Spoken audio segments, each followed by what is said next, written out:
Bonsoir mesdames et messieurs, merci de nous rester fidèles. Voici pour vous les titres sommaires de ce journal. L'embouchure du fleuve Comoé est bientôt ouverte. Les travaux de l'ouverture ont été lancés ce matin à Grand Bassam par le vice-président de la République. La réalisation des travaux s'effectuera sur 22 mois et coûtera 21,7 milliards de francs CFA. Un autre projet en cours de réalisation, l'État de Côte d'Ivoire et Afreximbank signent un accord de développement de 150 milliards de francs CFA. Ces fonds sont destinés aux travaux du parc industriel d'Akoupé-Zedji.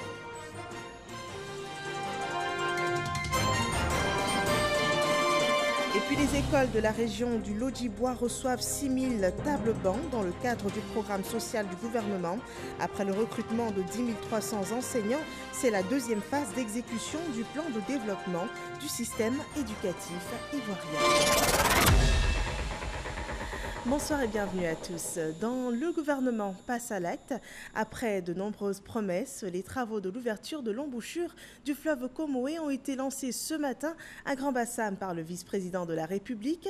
Les travaux lancés vont durer 22 mois et coûteront 21,7 milliards de francs CFA. L'objectif de ce projet est d'améliorer le renouvellement des eaux de la lagune ébriée en favorisant l'échange entre la mer et la lagune et aussi d'évacuer les eaux et les apports du fleuve Comoé vers la mer. Et obstrué depuis plusieurs décennies, cette embouchure empêchait les échanges entre la lagune ébriée et l'océan Atlantique. C'est un vaste chantier dont nous parle Mahama Traoré. Ces coups de pioche étaient prévus pour janvier 2020, mais le sinistre causé par les inondations à Grand Bassam le mois dernier a poussé le gouvernement à agir plus tôt que prévu.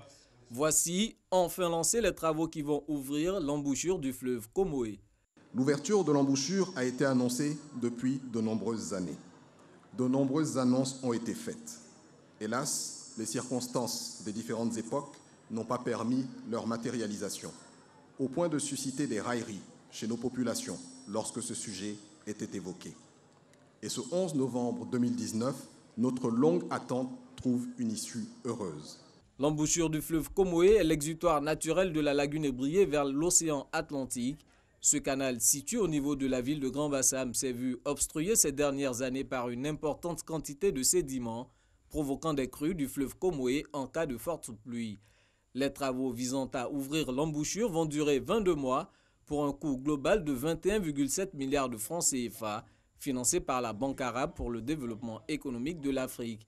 Il s'agit de réaliser des ouvrages de calibrage et des digues protégées par des blocs artificiels. Ces travaux d'ouverture de l'embouchure du fleuve Comoé permettront d'améliorer le renouvellement de l'eau de la lagune ébriée en favorisant l'échange entre la mer et la lagune. Ils permettront également d'évacuer les apports du fleuve Comoé vers la mer lors des crues. Mais ce qu'il faut signaler, c'est que ces travaux permettront de reconstituer la biodiversité du fleuve. Un début de soulagement pour Grand Bassam et surtout pour l'un de ses fils, le vice-président de la République, acteur majeur du lancement des travaux d'ouverture de l'embouchure du fleuve Comoé. Pour Daniel Cablon-Duncan, cette cité balnéaire est à l'aube de son redécollage économique. C'est peu dire que d'affirmer que l'embouchure est un catalyseur important de l'avenir économique, touristique, culturel et humain de Grand Bassam. Avec le phare, l'embouchure est inscrite dans l'ADN de Grand Bassam. Et aujourd'hui, Grand Bassam prend rendez-vous avec son renouveau touristique et culturel, mais aussi avec son développement économique, social et culturel à travers la restauration de son patrimoine historique dans le cadre de la valorisation de ses acquis et de son potentiel.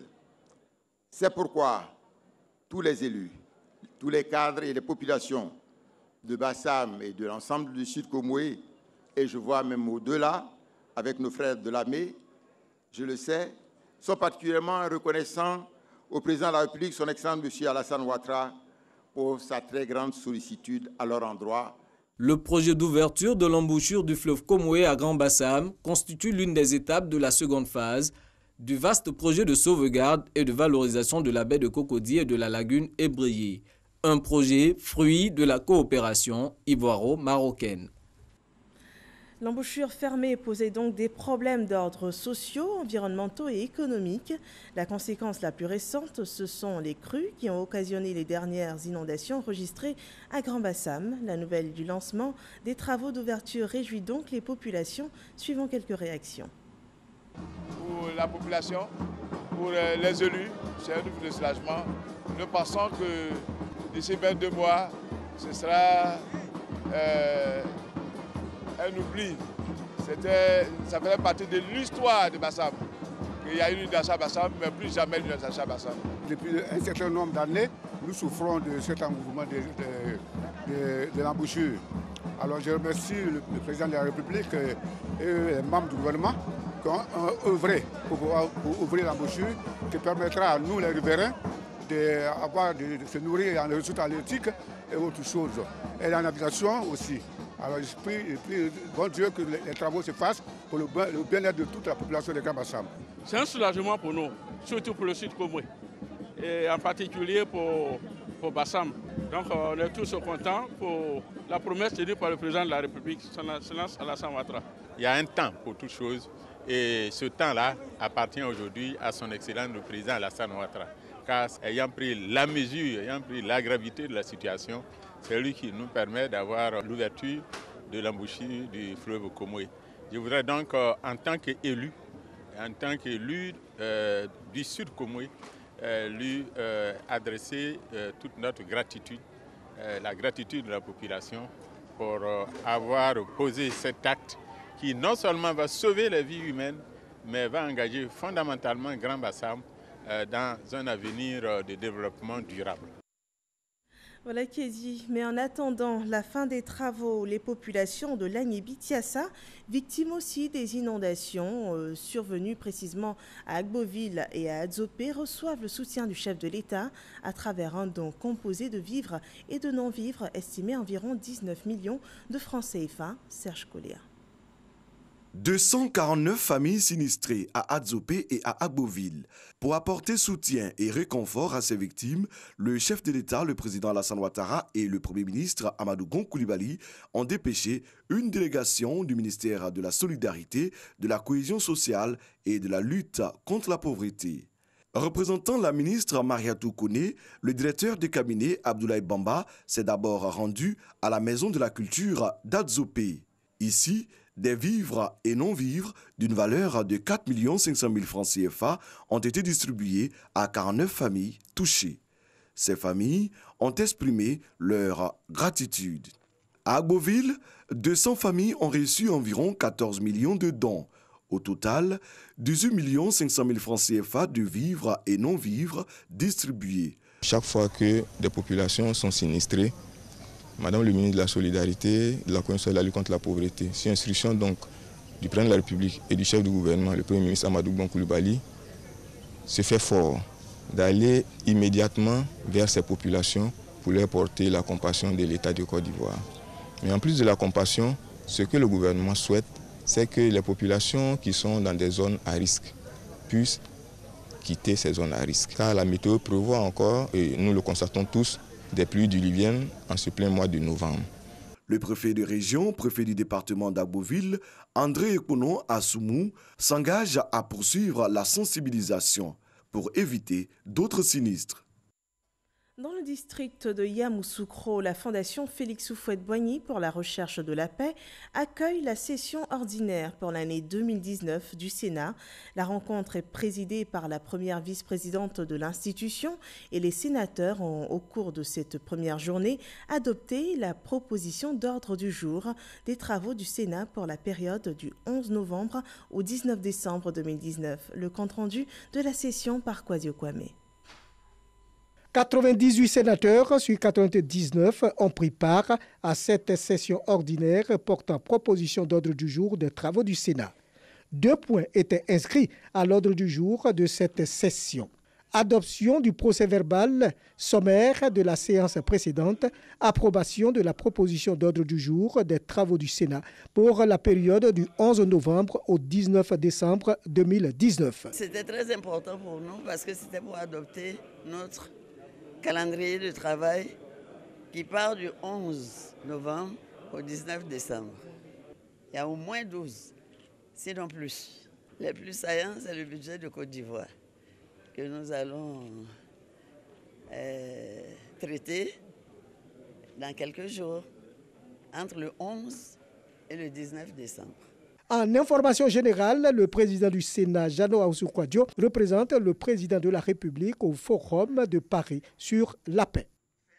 Une autre décision prise pour le développement du pays, un accord de développement d'ailleurs, a été signé entre le groupe Afreximbank et l'État de Côte d'Ivoire. Le groupe Afreximbank s'est engagé ainsi à financer à hauteur de 150 milliards de francs CFA les travaux du parc industriel d'Akupé-Zodji, le point de Lansine Bakayoko.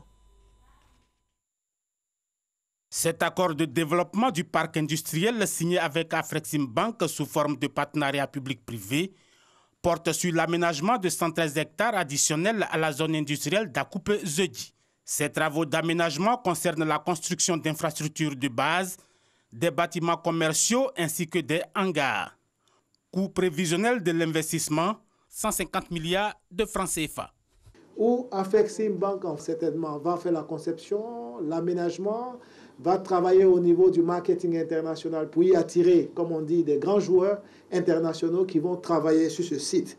Mais l'État de Côte d'Ivoire sera juste à côté pour apporter tout son soutien au succès de ce projet avec la mise en œuvre des différentes mesures d'attractivité, des différentes mesures fiscales que nous mettons à la disposition de tous les opérateurs qui viendront sur ce site. Pour le gouvernement, il s'agit surtout de poursuivre la dynamique d'élargissement des infrastructures industrielles afin de mettre à la disposition des opérateurs économiques des plateformes capables de faciliter l'exercice de leurs activités dans les meilleures conditions. Un pas important dans la compétition ouverte dans le cadre de la zone de libre-échange africaine.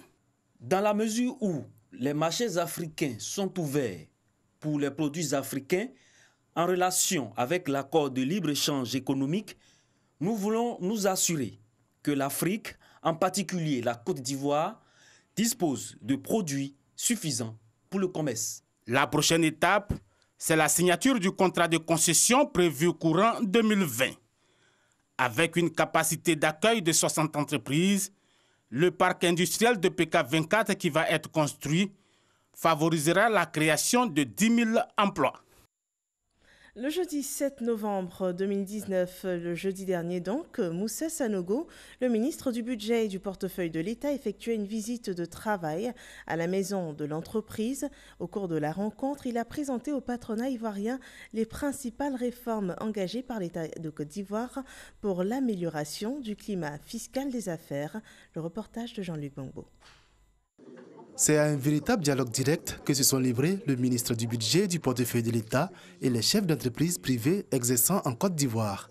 Principal sujet à l'ordre du jour, les réformes fiscales et douanières et leur impact sur l'environnement des affaires. Nous avons évoqué le ressenti du secteur privé d'une trop grande concentration du contrôle fiscal sur un tissu bien limité d'entreprises.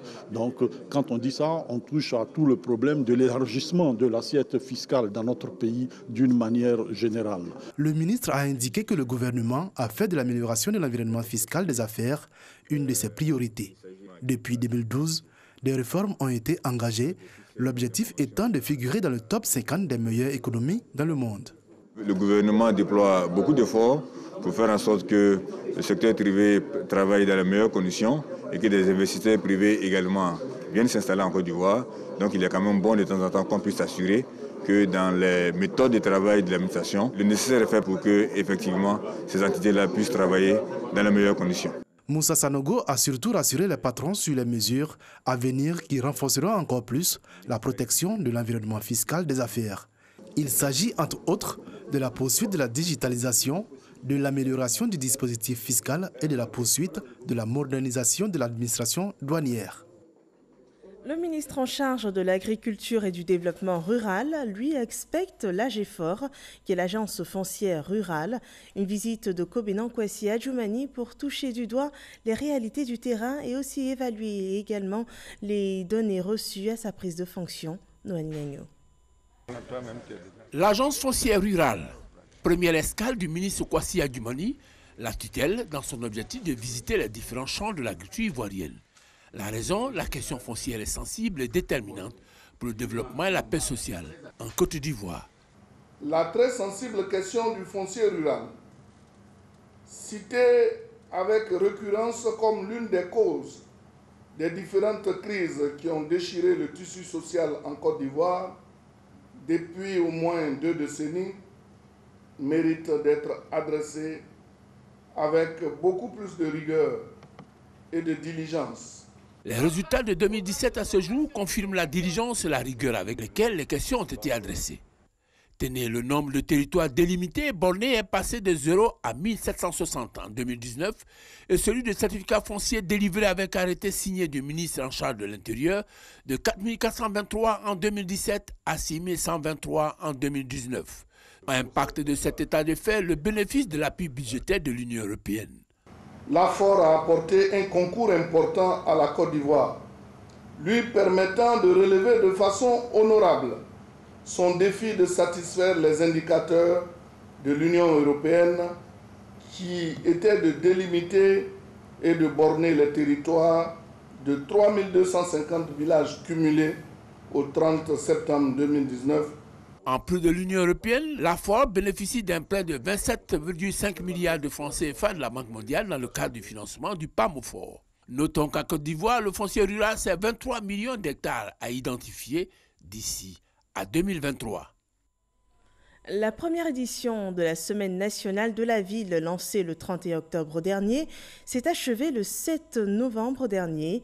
La cérémonie de clôture a eu lieu dans la ville de Tiassalé, qui a d'ailleurs reçu le 3e prix d'excellence de la lutte contre le désordre urbain. La Semaine nationale de la ville était placée sous le thème l'innovation, facteur de développement durable, suivant le point des acquis par Jean-Marc Djadji. Ambiance d'apothéose à Tiassalé, district des Lagunes. La ville abrite la clôture de la première édition de la Semaine nationale de la ville. Classée 3e, au prix d'excellence de cette semaine inédite, la mairie de Tiassalé, par son premier magistrat, a rappelé ses actions entreprises pour l'assainissement de la cité. Nous avons débarrassé la ville des 24 points de dépôt sauvage d'ordures ménagères qui l'avaient envahi. Nous avons créé la première décharge municipale provisoire de la ville, éloignée des zones d'habitation. La commune de Tiassalé dispose, comme à Abidjan, de véhicules destinés au ramassage et au convoyage des ordures ménagères. Le ministre de la Ville, François Amichia, s'est engagé en présence des autorités administratives de la région à développer le civisme urbain en Côte d'Ivoire. Planting d'arbres, ravalement de façades, pose de première pierre au menu de cette cérémonie. Le ministère de la Ville a voulu encourager non seulement le conseil municipal de Tiassalé, mais également toutes les autres communes de Côte d'Ivoire, car nos communes doivent être des communes vertes, et d'où l'opération Planting d'arbres. Des villes avec des entrées majestueuses. Nous avons posé l'acte de ravalement du pont. La commune de Koumassi est la première lauréate dans la catégorie de la lutte contre le désordre urbain de l'édition 2019 de la Semaine nationale de la ville, initiée par le ministère de la Ville. Le plan d'action du programme social de gouvernement est en pleine phase de réalisation. Pour ce qui concerne le domaine de l'éducation, après le recrutement de 10 300 enseignants, le cap est mis sur l'amélioration des conditions d'apprentissage. Et le vendredi 9 novembre dernier, le coup d'envoi a été donné par le ministre de l'Équipement et de l'Entretien routier dans la région du Lodjibois. Environ 6 000 tables bancs ont été distribuées aux écoles de la région à cette occasion. Léon Brou. Lycée 3 de Divo, des élèves à 3 voire 4 par table banc. Pas aberrant, c'est l'illustration de la vétusté et du déficit de cet équipement didactique, soulignent les acteurs du système éducatif pour qui les conditions d'apprentissage s'en trouvent difficiles. Conditions que l'État entend améliorer avec ces nouveaux tables bancs, 5 565 pour toute la direction régionale de l'éducation nationale du Lodjibois, dont 1130 pour le département de Divo, 650 pour Lakota, 225 remis à la sous-préfecture de Yokobwe. Dans ces localités, comme à Iré, les efforts sans cesse consentis par le gouvernement en faveur de l'école sont rappelés. De 2012 à 2015, il y a 575 000 tables bancs qui ont été acquis et distribuées aux écoles. L'État a pu acquérir sur 2019-2020 517 000 tables-bancs. C'est une partie des 110 000 tables-bancs qui est distribuée. À l'échelle nationale, l'équipement des écoles porte sur 110 000 tables-bancs pour plus de 6,6 milliards de francs CFA. L'action s'inscrit au volet éducation du programme social de gouvernement, suffisant donc après le récent recrutement d'enseignants pour redorer l'image de l'école ivoirienne, en appelle le représentant du gouvernement. Nous transformons autour de 35% de notre cacao. Le président veut porter cette transformation à plus de 50%. Nous sommes premiers producteurs d'anacarde. Nous ne transformons qu'environ 10%. On veut porter cette transformation donc à 50%. Ça suppose qu'il faut qu'on ait des Ivoiriens bien formés, compétents, pour pouvoir donc travailler donc dans ces usines. Ce sont les conseils que nous avons prodigués à nos enfants, d'une part, et aux enseignants d'autre part, de sorte que l'encadrement puisse être correct, pour que nous ayons l'Ivoirien nouveau. Sur les 10 300 enseignants récemment recrutés, la draine du Lot-d'Ivoire reçoit 263 instituteurs et 81 professeurs, un effectif à renforcer avec le déploiement prochain des diplômés des CAFOP et de l'ENS. Voilà un plan d'action qui est suivi aussi par les autorités locales. À Séman, l'école de ce village situé à 5 km de Yamoussoukro a reçu du maire de Yamoussoukro, Niambréjean, un nouveau bâtiment composé de 6 salles de classe, tout équipé de tables-bancs. Walter Amadou Ouattara. La remise des clés du second bâtiment à l'école primaire publique de Séman, dans la commune de Yamoussoukro, mobilise apprenants, parents et autorités traditionnelles. Les écoliers des quartiers Djangokro, Kabo et Azokro n'auront plus à traverser la route internationale A3 pour s'instruire. Fini donc l'angoisse liée à l'insécurité causée par les accidents. Cette route a déjà fait plusieurs victimes. Un bâtiment de 6 salles de classe, plus bureau du directeur et des toilettes. Je souhaite que cette école améliore l'assiduité et le succès des écoliers afin que plus tard certains deviennent des brillants cadres. C'est une réalisation du maire de Yamoussoukro. Je voudrais à cet instant vous demander d'entretenir l'école, de ne pas laisser se détériorer, d'enlever les mauvaises herbes ici, de faire des fleurs, de faire même un terrain de sport pour nos enfants. Prenons cette habitude-là, pour que ici ce soit beau, bien, sécurisant, afin que les enfants aient envie de venir à l'école. Parce que s'il y a la forêt ici, ils auront peur de venir. Après la coupure symbolique du ruban, une visite de nouvelles salles de classe dotées en table-banc a permis aux filles et fils de Séman d'apprécier le bonheur des écoliers du village qui apprennent désormais dans un cadre convenable. Intéressons-nous à cet autre champ du programme social du gouvernement. Dans la région de la Bagoué, les populations du village de Portio ont désormais la lumière courante. Le village de 2000 habitants a été raccordé au réseau électrique sous tension électrique. Walter Amadou Ouattara. Estimées à plus de 2000 âmes, les populations de Portio dans la région de la Bagoué désormais bénéficient des avantages de l'électrification. On vivait dans le noir. Je n'avais pas de poste téléviseur ni de congélateur. C'est un mauvais souvenir et je suis fier de notre président de la République. Désormais, je veux boire de l'eau glacée. Les accouchements étaient très difficiles. Souvent, même avec le panneau, la femme vient, en commençant l'accouchement, c'est éteint. Vraiment, ça nous fatiguait. Aujourd'hui, là, moi, je suis vraiment très contente. Pour Portio, c'est un pas vers le développement qui intervient environ 60 années après la cession de la Côte d'Ivoire à l'indépendance.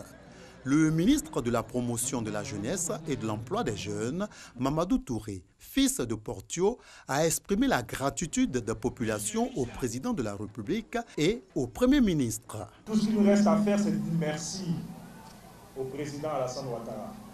Merci au Premier ministre Amadou Gon Coulibaly.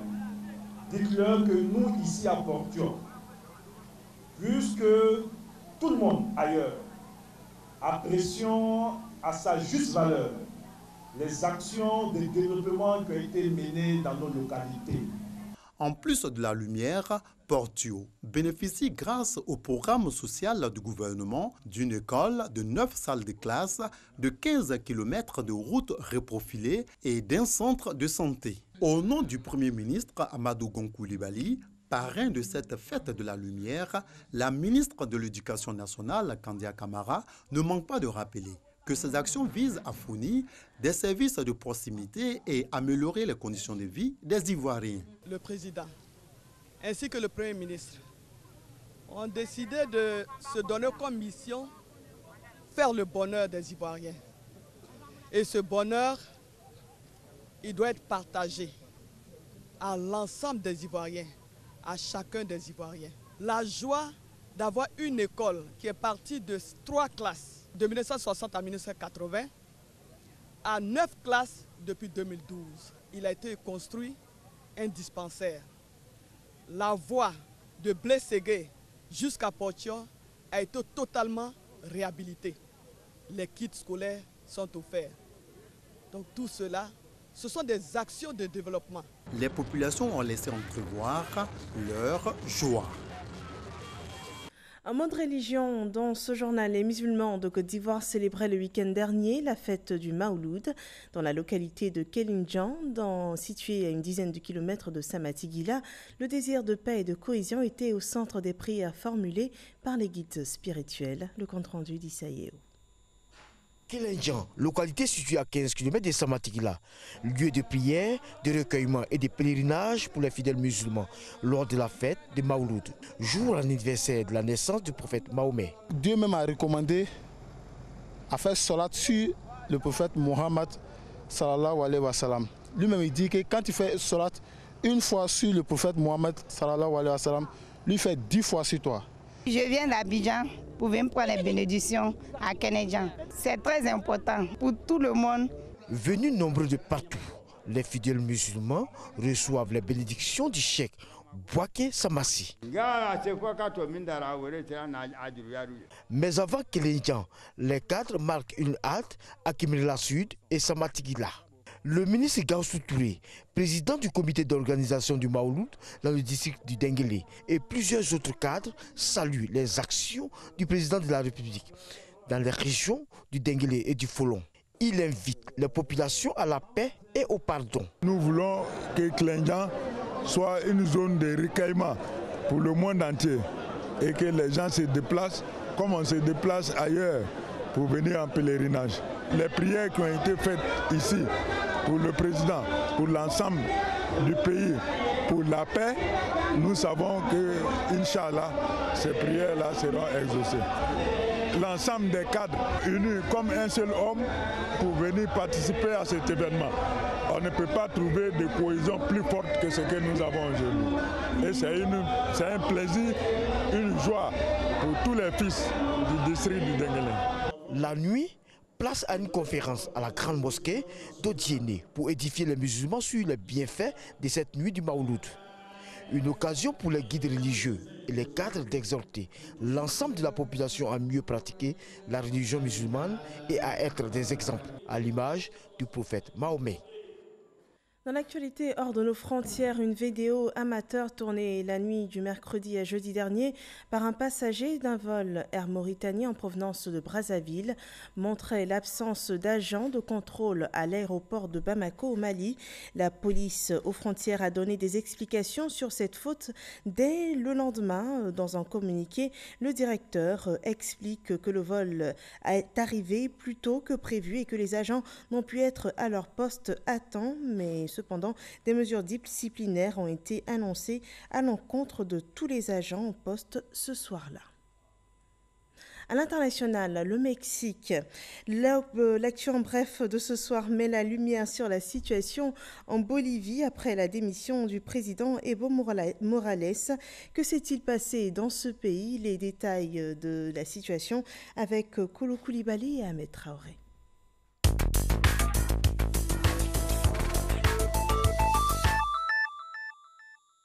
Je renonce à mon poste de président, a déclaré ce dimanche à la télévision l'homme âgé de 60 ans et au pouvoir depuis 2006. Le coup d'État a eu lieu, a ajouté à ses côtés le vice-président Alvaro Garcia Linera. qui lui a aussi démissionné. Coup de théâtre donc en Bolivie, le président Evo Morales n'est plus au pouvoir après 3 semaines de fortes protestations contre sa réélection à un 4e mandat. Et alors que l'armée et la police venaient de lui demander de quitter ses fonctions. Dans toutes les villes du pays, ses opposants se sont mis à fêter joyeusement son départ du pouvoir. À La Paz, ce sont des scènes de chaos qui se sont en revanche déclenchées au moment de l'annonce de la démission. L'ambiance s'est vite dégradée et des pillards se sont emparés des rues. Des groupes sont entrés dans des magasins et y ont volé toutes les marchandises. Des maisons d'opposants ont été incendiées, tout comme des installations publiques. Les partisans de l'ex-président sont accusés d'avoir sémé la terreur dans toute la ville. Et des affrontements très violents ont eu lieu entre 2 camps, anti- et pro-Morales. Ces derniers sont très en colère du départ de leurs dirigeants. La police étant débordée, c'est désormais l'armée qui est dans la rue pour essayer de faire revenir le calme. Allié traditionnel du dirigeant socialiste, Cuba a rapidement réagi à l'annonce de la démission d'Evo Morales. Le président de ce pays condamne le coup d'État et affiche sa solidarité avec le président Evo Morales, appelant également à la mobilisation pour exiger que soit préservée la vie des peuples indigènes boliviens, victimes du racisme. Et sur la même affaire, on apprenait ce soir que le Mexique a accordé l'asile politique au président bolivien démissionnaire. C'est la fin de cette édition. Je vous retrouve demain pour d'autres nouvelles sur RTI 1. Bonsoir à tous.